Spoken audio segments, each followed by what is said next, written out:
Welcome to ചങ്ങായി vlog. ഇന്ന് നമ്മൾ പഠിക്കാൻ പോകുന്നത് 3ാം ക്ലാസ്സിലെ EVSലെ യൂണിറ്റ് 2 ജന്തുലോകത്തേക്ക് എന്നതാണ്. ചാനൽ ആദ്യമായിട്ട് കാണുന്നവരാണെങ്കിൽ ഒന്ന് സബ്സ്ക്രൈബ് ചെയ്ത് സപ്പോർട്ട് ചെയ്യണേ. അതുപോലെ തന്നെ വീഡിയോയ്ക്ക് ലൈക്ക് നൽകാനും നമ്മുടെ ഫ്രണ്ട്സിന് ഷെയർ ചെയ്യാനും മറക്കല്ലേ. നിങ്ങൾക്ക് ആവശ്യമായ 3ാം ക്ലാസ്സിലേക്ക് ആവശ്യമായ എല്ലാ വീഡിയോസും സ്റ്റാൻഡേർഡ് 3 2024 എന്ന പ്ലേലിസ്റ്റ് നോക്കിയാൽ കിട്ടുന്നതാണ്. അപ്പോൾ നമുക്ക് ക്ലാസ്സിലേക്ക് കടക്കാം. യൂണിറ്റ് 2 ജന്തുലോകത്തേക്ക്. ആഹാ, ഇന്ന് എല്ലാവരും വളരെ നേരത്തെ എത്തിയല്ലോ. കൂട്ടുകാരെ കണ്ട് മിത്ര വീടിന് പുറത്തിറങ്ങി. മിത്രയുടെ വീടും പരിസരവും കണ്ടല്ലോ. ഏതെല്ലാം ജീവികളാണ് ചിത്രത്തിലുള്ളത്? ഇവയിൽ മിത്ര വളർത്തുന്ന ജീവികൾ ഏതൊക്കെയാവും? ഏതൊക്കെ ജീവികളെയാണ് മനുഷ്യർ ഇണക്കി വളർത്തുന്നത്? മിത്രയുടെ മുറ്റത്തേക്ക് നോക്കൂ. മിത്രയാണ് ഈ പെൺകുട്ടിയുടെ പേരാണ് മിത്ര, അല്ലേ? മിത്രയുടെ വീടിൻ്റെ ചുറ്റും എത്ര ജീവികളാണുള്ളത്? ആരൊക്കെയുണ്ടെന്നും പറഞ്ഞു നോക്കിയാലോ. കോഴിക്കുഞ്ഞുങ്ങൾ, പൂച്ച, നായ, പൂമ്പാറ്റ, ആട്, തത്ത, കുരുവി, മരംകൊത്തി, അണ്ണാൻ തുടങ്ങി ഒരുപാട് ജീവികളുണ്ട്, അല്ലേ? ഇവയിൽ മിത്ര വളർത്തുന്ന ജീവികൾ ഏതൊക്കെയാവും മിത്ര വളർത്തുന്നത്? കോഴിക്കുഞ്ഞുങ്ങൾ, ആട്, നായ, പൂച്ച ഇവയൊക്കെ മിത്ര വളർത്തുന്നതാകും. ഏതൊക്കെ ജീവികളെയാണ് മനുഷ്യർ ഇണക്കി വളർത്തുന്നത്? കോഴി, ആട്, പശു, താറാവ്, കുതിര, മീൻ, താറാവ്, പ്രാവ്, ഇനിയും ഒരുപാടുണ്ട്, അല്ലേ? എന്തിനൊക്കെ വേണ്ടിയാണ് നാം ജീവികളെ വളർത്തുന്നത്? ആഹാരത്തിന്, അല്ലേ? അവയിൽ നിന്ന് കിട്ടുന്ന പാല്, മുട്ട, ഇറച്ചി ഇവയൊക്കെ വേണ്ടിയിട്ട്. സുരക്ഷയ്ക്ക് വേണ്ടി നമ്മൾ വളർത്തുന്നത് നായിനെയാണ്, അല്ലേ? പിന്നെ എന്തിനൊക്കെ വേണ്ടിയാണ് നമ്മൾ വളർത്തുന്നത്? കൗതുകത്തിന്, അല്ലേ? കൗതുകത്തിന് വളർത്തുന്നവയാണ് തത്ത, മൈന, പ്രാവ്, മീൻ ഇവയൊക്കെ കൗതുകത്തിന് വളർത്തുന്നതാണ്. പിന്നെ കൃഷിയുടെ ആവശ്യത്തിന് വേണ്ടി വളർത്തുന്നുണ്ട്. യാത്രാ ആവശ്യത്തിന് വേണ്ടിയും വളർത്തുന്നുണ്ട്. വിനോദത്തിന് വേണ്ടിയും വളർത്തുന്നുണ്ട്. നമുക്ക് വളർത്തുജീവികളെ കൊണ്ടുള്ള പ്രയോജനങ്ങളുമായി ബന്ധപ്പെട്ട പട്ടിക പൂർത്തിയാക്കൂ. അപ്പം നമുക്കിവിടെ ആട്, കോഴി, പശു, പോത്ത്, മീൻ, കുതിര. ഇനി പ്രയോജനങ്ങൾ നോക്കൂ. പാൽ, മാംസം കൃഷിക്ക് വേണ്ടിയും. കോഴി എന്തൊക്കെയാണ് തരുന്നത്? മുട്ട, മാംസം, പിന്നെ അതിൻ്റെ കാഷ്ടം കൃഷിക്ക് വേണ്ടി. പശു പാൽ, മാംസം കൃഷിക്ക് വേണ്ടി, അവയും കാഷ്ടം കൃഷിക്ക് വേണ്ടി ഉപയോഗിക്കുന്നു. പോത്ത് മാംസം കൃഷിക്ക് വേണ്ടിയുള്ള വളം. മീൻ ആഹാരത്തിനും അലങ്കാരത്തിനും. കുതിര യാത്രയ്ക്ക്. വിവിധ ആവശ്യങ്ങൾക്കായി നാം ജീവികളെ വളർത്തുന്നു. ചില ജീവികളുടെ പാൽ, മുട്ട, മാംസം തുടങ്ങിയവ ആഹാരത്തിന് ഉപയോഗിക്കുന്നു. കൗതുകത്തിനു വേണ്ടി വളർത്തുന്ന ജീവികളും ഉണ്ട്. എത്രയെത്ര ജീവികൾ! ചിത്രത്തിലുള്ള ഏതെല്ലാം ജീവികളെ നിങ്ങൾക്കറിയാം? പേരുകൾ എഴുതൂ. പല്ലി, ഒച്ച്, ഉറുമ്പ്, ചെമ്പോത്ത്, പഴുതാര, വവ്വാൽ, കീരി, തേരട്ട. ഇവ നമ്മുടെ വീട്ടിലും പരിസരത്തുമായി ജീവിക്കുന്നവയാണല്ലോ. ഇവയിൽ വളർത്തുജീവികളുണ്ടോ? ഇല്ല, അല്ലേ? വീട്ടിലും പരിസരത്തുമുള്ള കൂടുതൽ ജീവികളെ കണ്ടെത്തി എൻ്റെ പരിസര പഠന പുസ്തകത്തിൽ എഴുതൂ. ഏതൊക്കെയാണ് വീട്ടിലും പരിസരത്തുമായിട്ട് കാണുന്നത്? പശു, ആട്, കോഴി, തത്ത, മൈന, മുയൽ, വണ്ട്, പൂമ്പാറ്റ, തേനീച്ച, അണ്ണാൻ, കാക്ക, കീരി, തേരട്ട, പഴുതാര, ചിതൽ, ഒച്ച്, തേൾ ഇവയൊക്കെ നമ്മുടെ വീടിലും പരിസരത്തുമായി ജീവിക്കുന്നവയാണ്. എത്ര ജീവികളെ കണ്ടെത്താൻ കഴിഞ്ഞു? അത് നിങ്ങൾ നോക്കുക.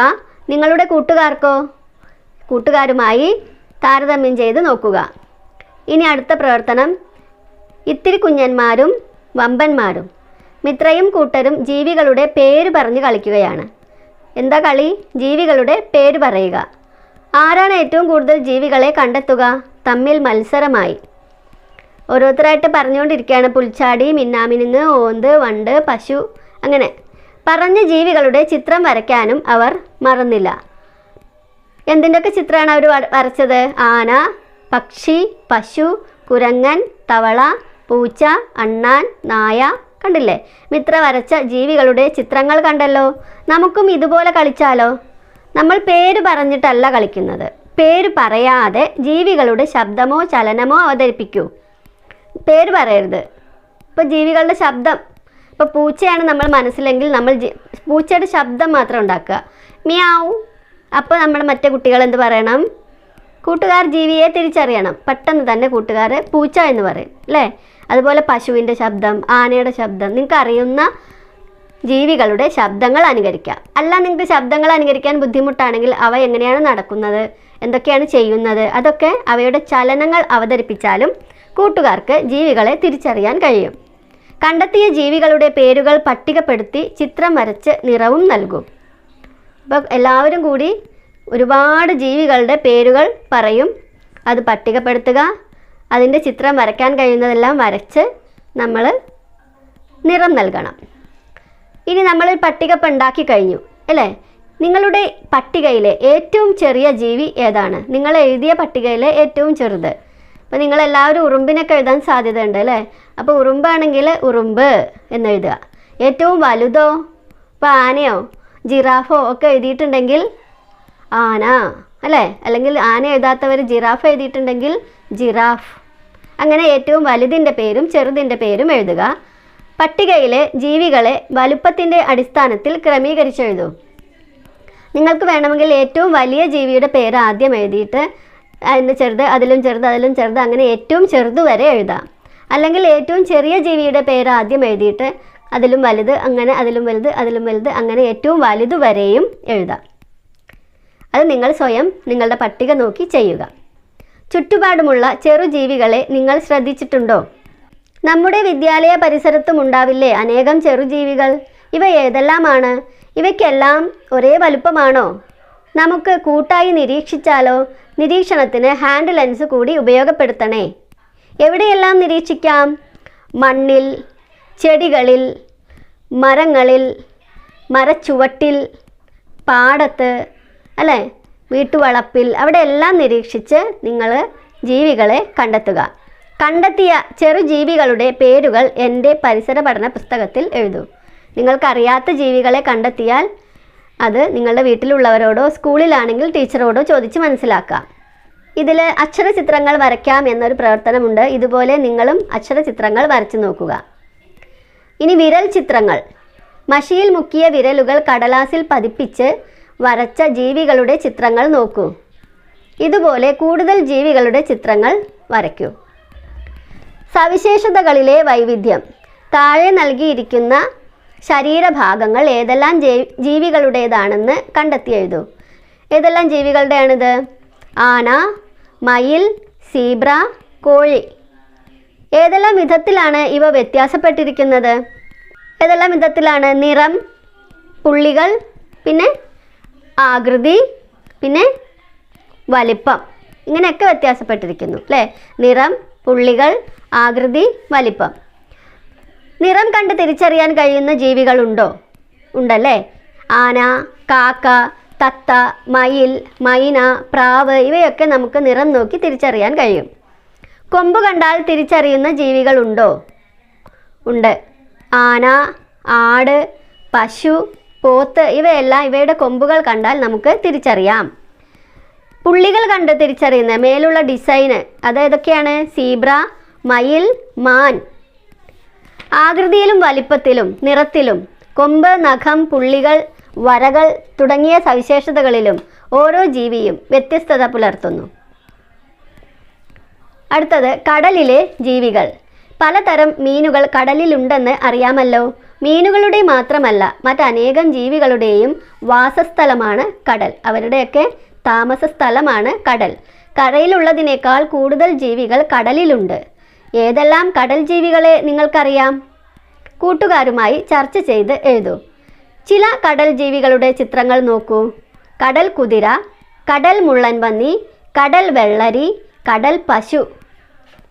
ഇത്തരം പേരുകൾ ഈ കടൽ ജീവികൾക്ക് ലഭിക്കാൻ കാരണമെന്തായിരിക്കും? ഒന്നാമതായിട്ട് ഇവയെല്ലാം കടലിൽ ജീവിക്കുന്നത് കൊണ്ടാണ് ഇവയുടെ പേരിൻ്റെ ആദ്യം കടൽ എന്ന് വന്നിട്ടുള്ളത്.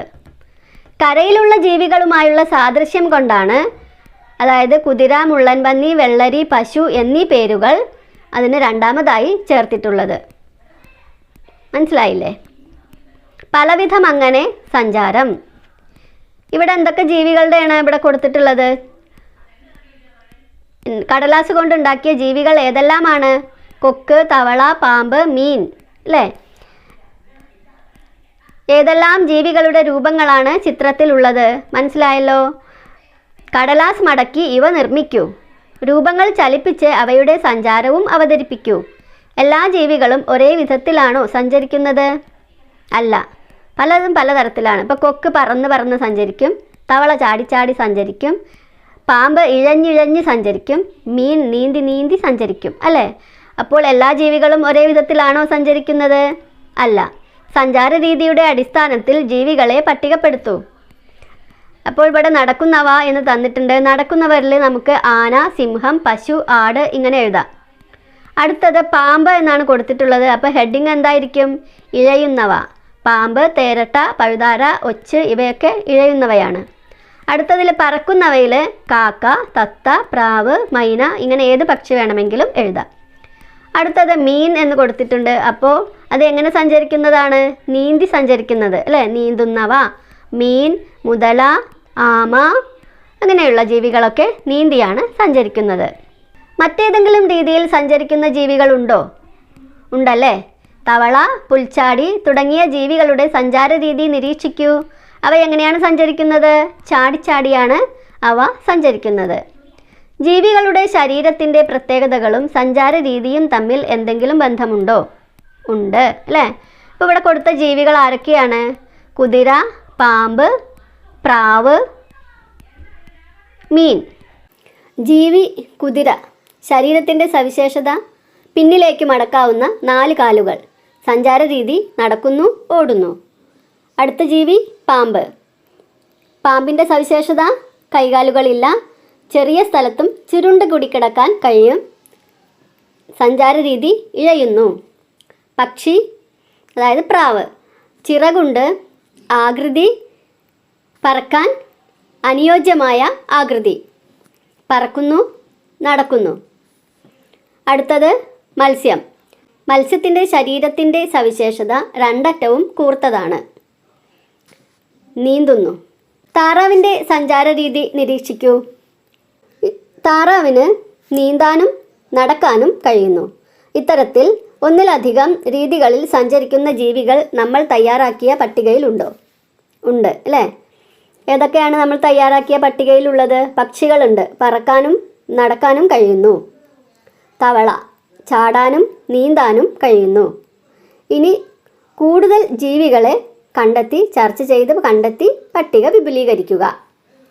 ഇപ്പോൾ പറക്കാനും നീന്താനും കഴിയുന്നവരുണ്ട്, അല്ലേ? നടക്കാനും നീന്താനും കഴിയുന്നവരുണ്ട്. അതൊക്കെ കൂട്ടുകാരുമായി ചർച്ച ചെയ്ത് ഈ പട്ടിക വിപുലമാക്കുക. ഓരോ ജീവിക്കും അതിൻ്റെ ശരീരത്തിൻ്റെയും വസിക്കുന്ന ചുറ്റുപാടിൻ്റെയും പ്രത്യേകതകൾക്കനുസരിച്ചുള്ള സഞ്ചാര രീതിയാണുള്ളത്.